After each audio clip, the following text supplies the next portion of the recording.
Hey y'all, quick disclaimer before this video. I'm going to be elaborating on the stories I've come up with for these 4 ghost type illustrations. These are concepts for horror movies, so in turn, horrifying things may be described.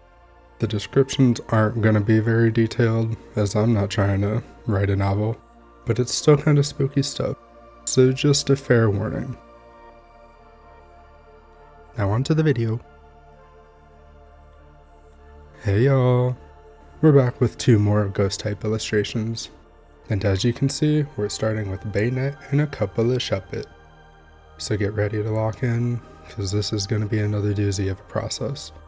I wanted to step up my background game, and while I think I was able to create depth with value in the Miss Magius drawing, this one uses perspective for it, and not to toot my own horn, but if I do say so myself, it turned out pretty good. But before I get into the drawing, let's go over some info on these Pokemon. Shuppet, the Pokemon. Nope, the Pokemon. That's so funny. Shuppet, the puppet Pokemon. Shuppet is attracted by feelings of jealousy and vindictiveness. If someone develops strong feelings of vengeance, this Pokemon will appear in a swarm and line up beneath the eaves of that person's home. Bayonet, the marionette Pokemon. A cursed energy permeated the stuffing of a discarded and forgotten plush doll, giving it new life as Bayonet. It seeks the child that disowned it. I said it last time, I love creepy Pokemon. The story of how Bayonet becomes a Pokemon is a little confusing because it evolves from Shuppet, and Shuppet doesn't talk about a doll getting possessed, but I guess that's neither here nor there. It did, however, make me think of Gab Smolder's playthrough of Silent Hill F or Forte. It seems to be open to interpretation at the time I'm recording this voiceover, but anyway. During her playthrough, she mentioned Harikuyo, a Buddhist and Shinto festival where people bring their broken sewing needles and pins.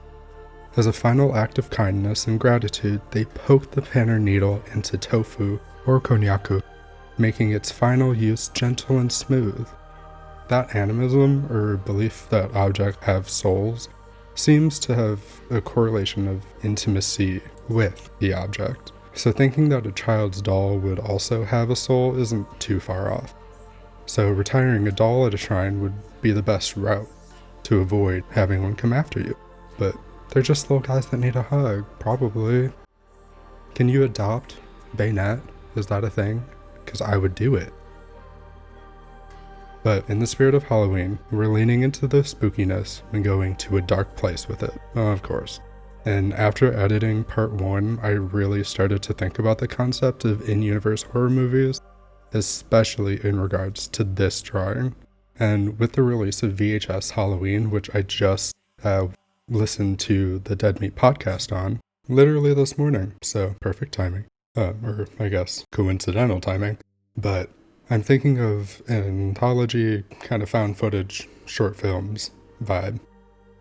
I'll do a quick recap for the plot of part 1's drawings, and then I'll get into our beds here.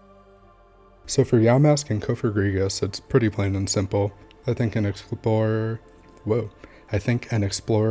or treasure hunting team is sent into Relic Castle to retrieve relics from there, hence the name. The team gets separated by the hijinks of the Yamask, leading them astray, and as they each get deeper and deeper into the castle, they're brought to different Kofagrigas that trap them in their coffins until a Yamask emerges. So basically, they get consumed by a Pokemon that stops their greed and turns them into a Pokemon that relies on the suffering of humans to survive. So they're doomed to be reminded of their humanity while constantly having to steal the humanity of others. Pretty common stuff, you know. Fate worse than death, all that.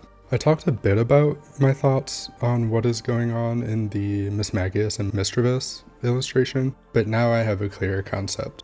Miss Magius is an ancient head of a migration pattern of Mischievous. She allows them to harvest negative emotions from the villagers by haunting them. Once the haunting becomes too much for the people, they offer dusk stones. The worse the haunting, the more dusk stones they provide. The Mischievous have by that point collected enough emotional energy that they've earned their evolution. So we got to see the moment before Miss Magius gives out the stones through the camera of the investigative crew of villagers sent to find out more about the Pokemon haunting the surrounding forest. Too bad they'll never make it out alive. Alright, back to the drawing at hand. The framing of this drawing really gives me the vibe of a reveal of evil in horror movies. For example, Chucky swearing and biting Andy's mom in Child's Play. It's that moment when the gig is up. There's no denying it. Something terrible is happening, and it's happening now. I think this section would follow someone exploring their abandoned childhood home. They recently inherited it from their parents and want to record a last walkthrough before it's demolished. It starts with them pulling up to the house as the sun sets in the background. They're wrapping up a call as they get out of their car, complaining about having to stay late at work and cursing at the dark, heavy clouds rolling in. As they walk towards the front door, their gaze is filled, like the yard, with large stone statues. Angels meander and cherubs play, all surrounding the largest of them. A tall figure with wings slightly spread, a large sword in hand, piercing the heavens. Their eyes travel further up to the real target of their mission. For a moment, their bedroom window seems to look back, but a shake of the head puts them back on track to the entrance.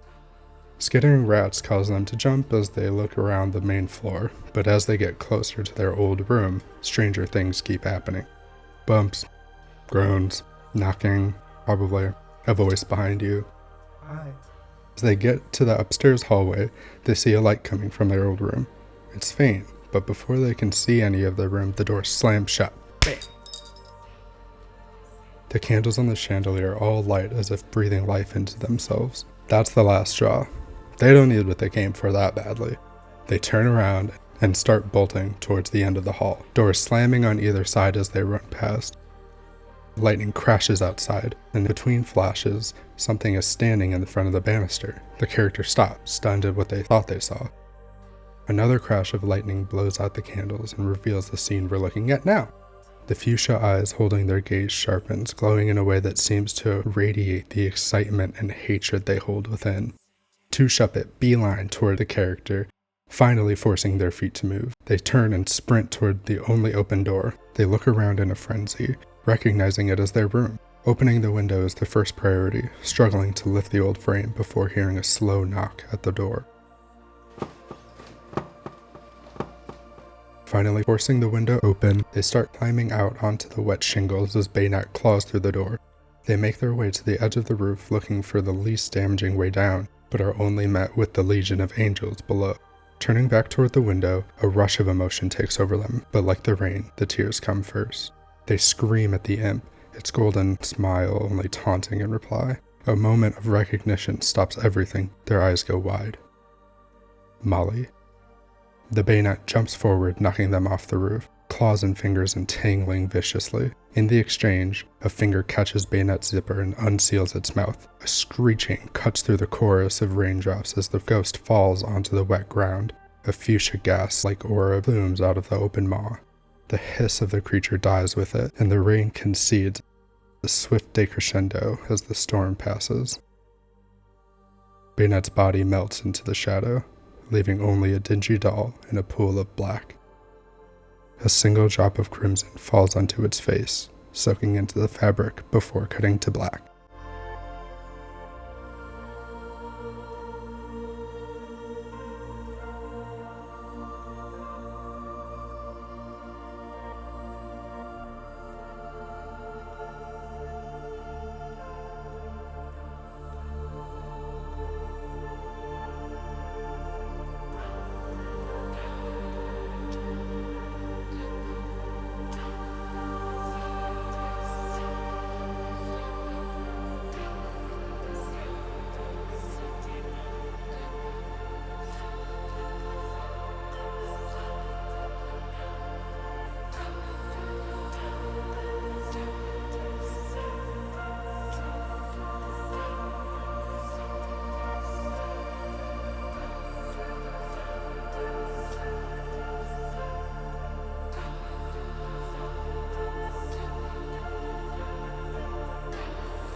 kind of a fun concept, right?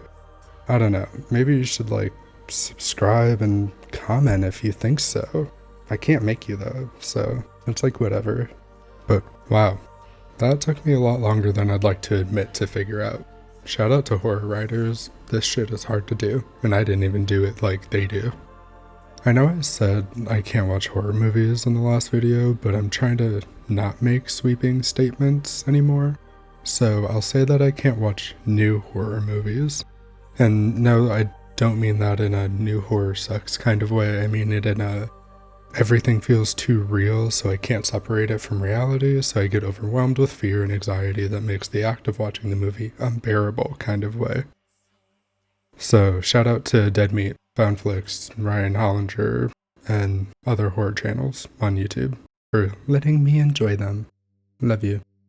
The film grain from older movies, or just like the lower resolution, does the opposite of suspending my disbelief. Having that visual disconnect really helps me keep in the state of mind of, wow, they did such a good job making the practical effects look good, and not, oh my god, that person's gonna die. Please stop. Let those people live. Please, please. You know? You might be thinking, if you can't watch horror, you can't say you love it. Yeah, I wouldn't say I love watching horror movies, but that leads me to my point. I love the storytelling of horror. I feel like other genres are more subjective in core material, although, of course, there are exceptions to every rule. So like comedy is taught to us through socialization, so something that's funny to one person may not be funny to another person. That's why the greatest comedians are able to write or tell jokes that most people would find funny. Getting someone that has almost nothing in common with you socially to laugh is a feat. For horror, I feel like it's kind of the opposite. Fear is a survival instinct. We feel fear to protect us from things that could cause us harm. That makes a lot of fears pretty common among people overall. Spiders and snakes are venomous, and rodents spread disease, so we're scared of them, you know? The unknown is overwhelming and anxiety-inducing, so we're scared of it. It's easy to think of something that's scary to most people, and that's where these writers really start to cook, because they start to become more specific. You might know Zach Krager, writer and director of Weapons, used his personal experience of growing up with alcoholism in his home as inspiration for the antagonist's MO in the movie. So intruding in a space and taking away control from those who should have it. That's scary in and of itself, but what's scarier? The specifics of it. Who has the addiction? What does it make them do to themselves? What about what it makes them do to others? What about what it makes them do to you? You know? That's scary.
Sableye, the darkness Pokemon. Sableye live quiet lives deep inside caverns looking for minerals and gemstone seed. They are feared, however, because the Pokemon are thought to steal the spirits of people when their eyes burn with a sinister glow in the darkness. So for this drawing, let's think The Descent, but make it a horror comedy. A group of wealthy vacationers is led by a hired guide into the Cave of Origin, a very illegal tour due to the historical importance and preservation of Kyogre and Groudon's mythos. But you know the rich, they love doing stuff they shouldn't. Being childhood friends, the group is well established, making inappropriate jokes about the culture of Hoenn, and always referencing the good old days. They make their way into the cave, and at first, all is well. The guide makes sure they know that this isn't his first time down here, so everyone is at ease, if not distracted by the self-righteous ramblings. Yeah, I've taken over 100 groups down here, so I don't even need a map for the first section of the descent. You know, the trick is to always be prepared. This one time, I was leading a group of really hot chicks. I don't know, they were like trying to heal or something. Anyway. Every so often, someone will hear rumbling coming through beneath their feet, or a cauldron of Crobat will flee the strong light of the guide's soul rock, causing everyone to jump in fear. The repels they use seem to keep the monsters from actually attacking them, but you never know. The tension would just keep building from there. The group becomes more paranoid as they get deeper into the cave, and the guide becomes less sure of himself in turn. The real boiling point, however, is when the guide shows them a large wall of crystal. It sparkles with such beauty, being polished by the water that steadily drips down from stalactites. They all stare in amazement, creating a silence among the group of rowdy adults. The guide admires it too, until he spots something gleaming in the reflection.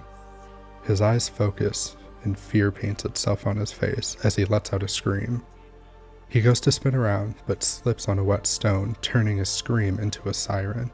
The echo is the only remnant of his life as his head hits a young crystal jutting from the floor. Then everyone panics, and of course, makes stupid mistakes. Running deeper into the cave without any of the guide's supplies, turning on each other when they run out of their gear. You know, the usual.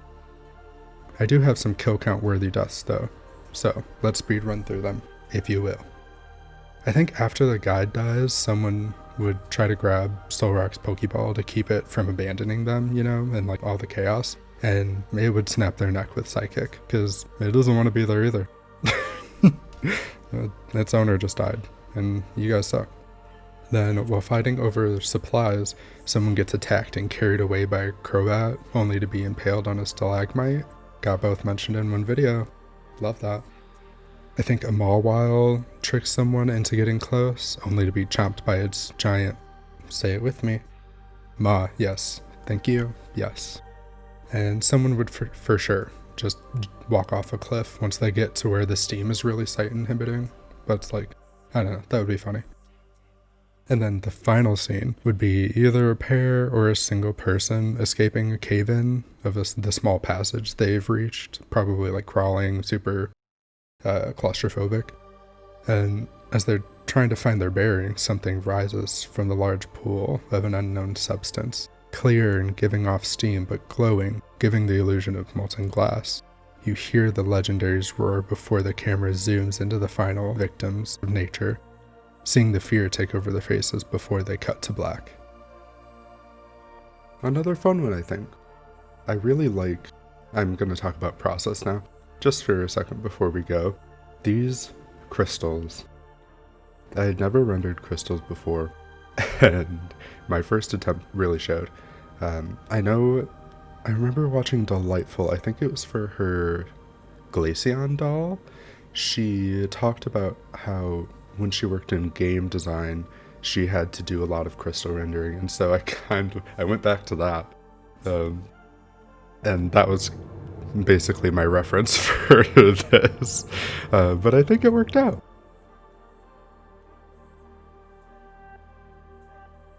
Thank you so much for watching this video. Again, make sure to like, subscribe, and comment down below if you liked it. You can find me mostly on Bluesky, but I also have a Kofi where you can download this art and the art from part 1. It is up there, I promise. Alright, I'll see you in the next one, where we're making a PNG Sona, and I'll figure out what I'm going to talk about. Be safe and make good choices. Bye!